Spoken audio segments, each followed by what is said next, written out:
Ladies and gentlemen, please welcome the Honorable Mike Lee, U.S. Senator from Utah.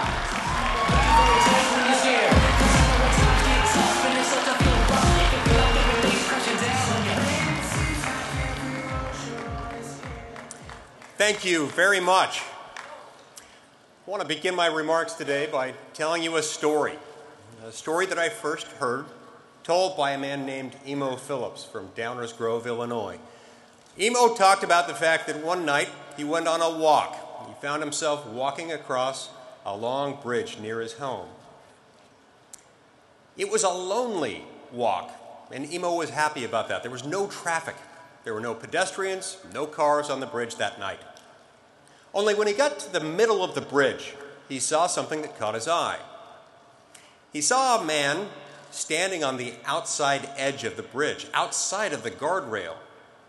And as he looked over there, he could tell by the expression on the man's face, coupled with the height of the bridge, that this man was contemplating taking his own life.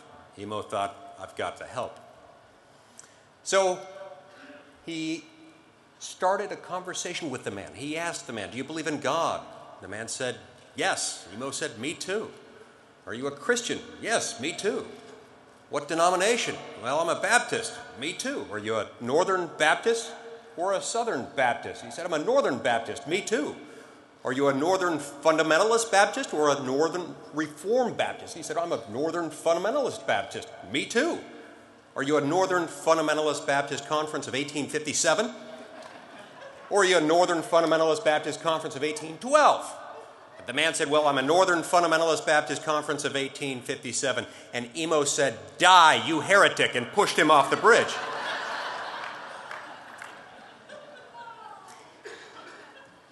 I'm here today to talk about the fact that we as conservatives have got to be far more engaged in finding converts than discarding heretics.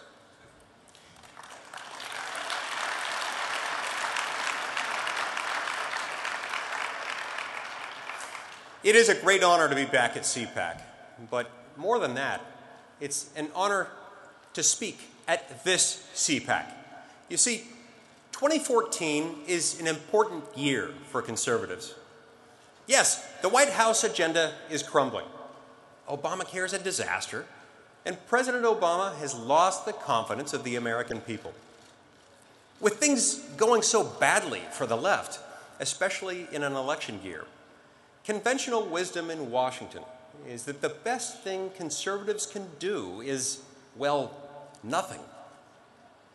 That is, that our strategy should be simply to sit on our hands, to keep our heads down, and let President Obama's failures preserve a Republican majority in the House and win one in the Senate.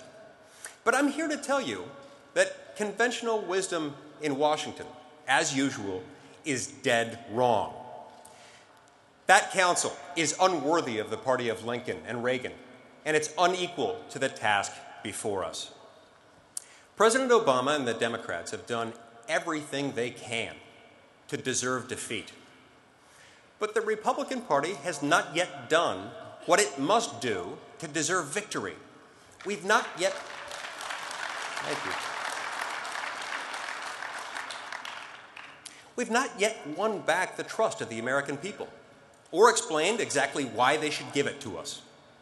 2014 must be the year we change that. Most of the speakers you'll hear this week will come to inspire you, or flatter you, or claim solidarity with you. I've come to challenge you. The work remaining before us this year and for the next 3 years is the most important work conservatives have faced in a generation. It is the work of redefining our movement, of redefining and rebuilding our party and rescuing our nation. That work will not be easy or fun or glamorous. Most of it won't even be noticed, but it is essential to our success. If conservatives do not do this work, we will lose. We'll lose in 2014 and in 2016 and beyond. We will lose, and we will deserve to lose. And whether the people at this podium are willing to do that work depends on whether the people in this audience and conservatives in communities around the country demand it. The last time conservatives faced this challenge was 37 years ago at the 4th annual CPAC conference. It was February 1977. And that winter, Ronald Reagan and his conservatives were being attacked by the Washington Republican establishment for challenging President Ford in the 1976 primaries. They were being blamed for handing a victory to Jimmy Carter and other Democrats. But Reagan knew that it was the party establishment that had lost that election by losing touch and losing credibility.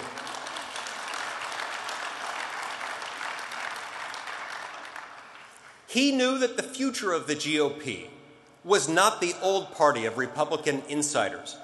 It was a new party of conservative ideas. And so Ronald Reagan came to CPAC, and he called for a new Republican Party, a party of principles and confidence, and a positive agenda for change.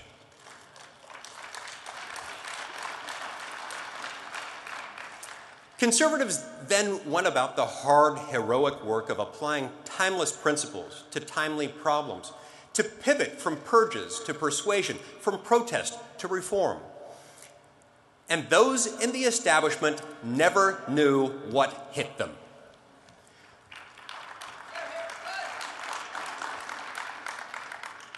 You see, we can never forget that in 1976, anti-establishment conservatives found a leader for the ages, and yet they still lost. But by 1980, they had developed an agenda for their time, and they won.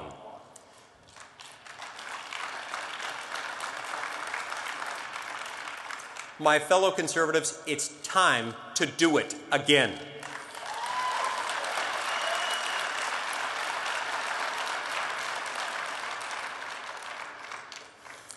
An agenda for our time must meet the challenge of our time and of your generation.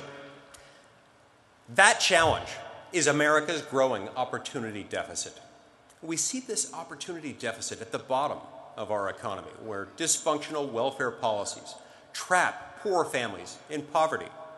We see it in the middle class, where Washington drives up the cost of gas and groceries, homes and health care, of raising kids and getting a good education. And we see it at the top, where political and corporate elites rig the system to benefit themselves at the expense of small businesses and working families. Taken together, these challenges represent America's real problem of inequality. Not the income gap between the rich and poor, but the opportunity gap between Washington, D.C. and everybody else.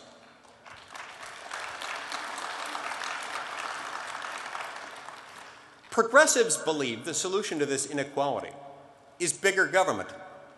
But big government dysfunction is the single biggest cause of all these problems.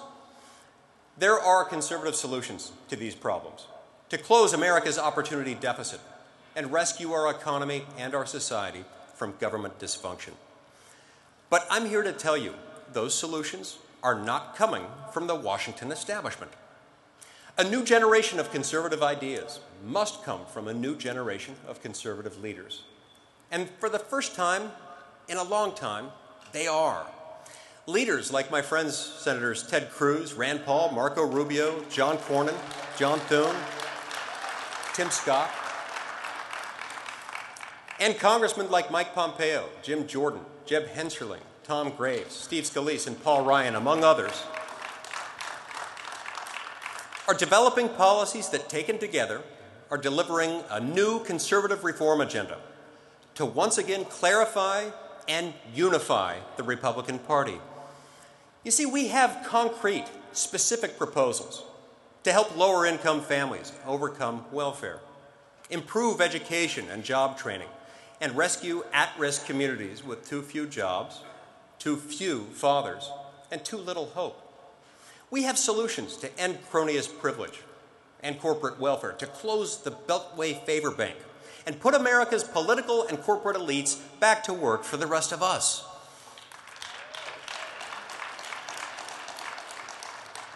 And we've introduced legislation to rescue America's working families from the middle class squeeze, to make it more affordable to raise and educate their kids and afford health insurance and a home of their own.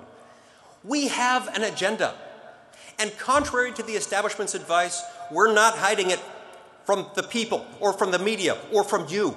It's time for the Republican Party to stop talking about Ronald Reagan and start acting like him.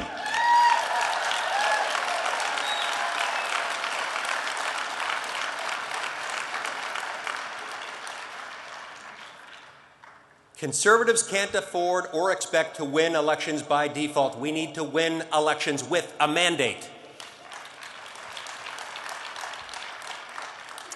So we're taking our agenda to the American people. And the Washington establishment can join us, follow us, or get out of the way.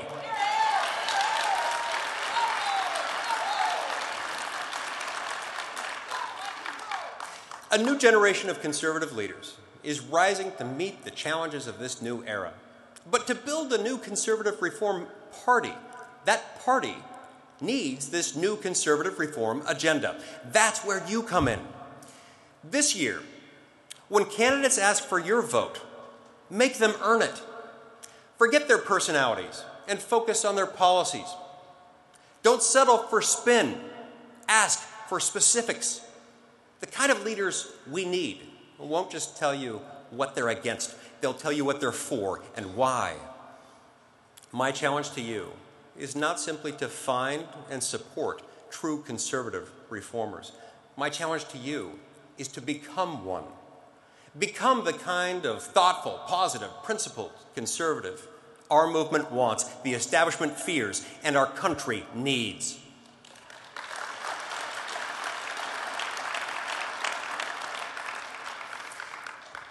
Before conservatives can celebrate victory, we first must deserve it. And just as our founding generation made its way from the Tea Party in Boston to the Constitutional Convention in Philadelphia, just as Reagan's generation made its way from defeat in 1976 to victory in 1980, so too our generation must now turn from protest to reform, from criticism to leadership, from division to unity.